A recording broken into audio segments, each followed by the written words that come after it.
Aloha. Did you know that in addition to being a beautiful place to live, Hawaii is home to thousands of unique native plants and wildlife species?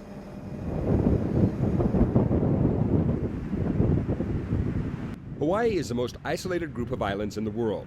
It has a wide variety of habitats that support over 20,000 plants and animals, over half of which are found nowhere else on Earth. Many of these native species are also important in native Hawaiian culture and appear in stories, chants, and place names, in addition to being used for making tools, building houses and canoes, and for foods and medicines. Unfortunately, many of these amazing plants and animals and the beautiful places where they live are being threatened by non-native species like rodents and mongooses. Rodents and mongooses are destroying our beautiful and unique native Hawaiian plants and wildlife and threatening native Hawaiian cultural practices. The U.S. Fish and Wildlife Service and Hawaii Department of Land and Natural Resources, Division of Forestry and Wildlife, are currently considering options for controlling and eradicating rodents and mongooses, and we need your input.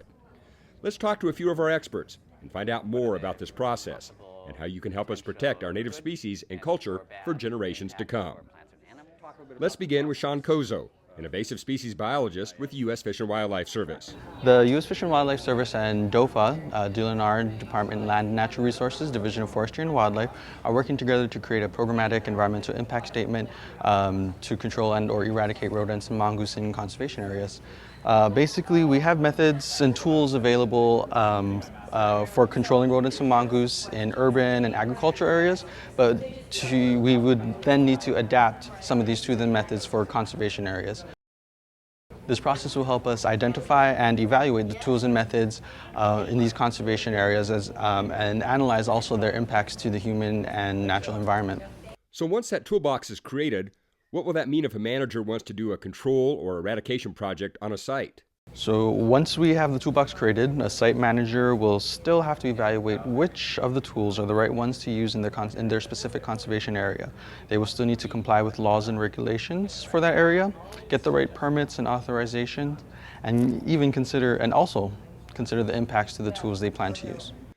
Right now, we are asking for public comment on some of the best available ways to control and eradicate rodents and mongooses. Here's Pat Chi, small mammal control planner in the Division of Forestry and Wildlife. We're thinking about a rodent and mongoose control. We want to talk about how we can do it in a way that we can choose methods that are best for the specific situation. And that means that we can take into account things like what will be most effective and productive for other resources, including the public, and using integrated pest management in order to mitigate certain issues that might arise.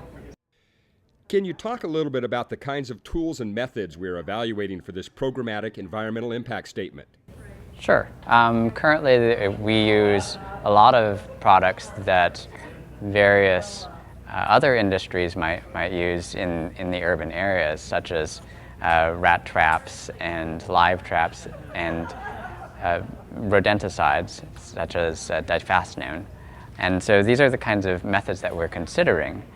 And we're also considering things that are not common to what we would use in the urban areas, such as doing it with hand broadcast or from the air, using rodenticides that way, and or using multi-kill traps, which are relatively new, but are almost as effective as rodenticides in getting rid of rodents on a larger scale. The U.S. Fish and Wildlife Service and Division of Forestry and Wildlife have not made any decisions about the specific alternatives we will consider. Pat, can you tell us a little bit about what sorts of information we would like people to share with us to develop those alternatives? Well, we're definitely considering certain methods and various ways to mitigate the issues that might be coming from them. But of course, we're only looking at it from our own perspective, and we clearly want the public to give us more ideas as far as what methods might be best to use for given areas, as well as whether or not we come up with certain issues from those methods and how we can mitigate for those things in the future. Here's Christy Martin of the Coordinating Group on Alien Pest Species. Christy, so how can people share their input with us and what happens next? We're asking that anyone who wants to comment on the process or the need for rodent and mongoose control in conservation areas to protect native species, we're asking for those comments by April 7th. Anyone wishing to comment has to do it in writing by April 7th, and you can do it online through regulations.gov, that's regulations.gov, or through the U.S. mail, or by visiting www.removeratsrestorehawaii.org and by clicking Get Involved on that website. So this is just the first of several opportunities for people to comment?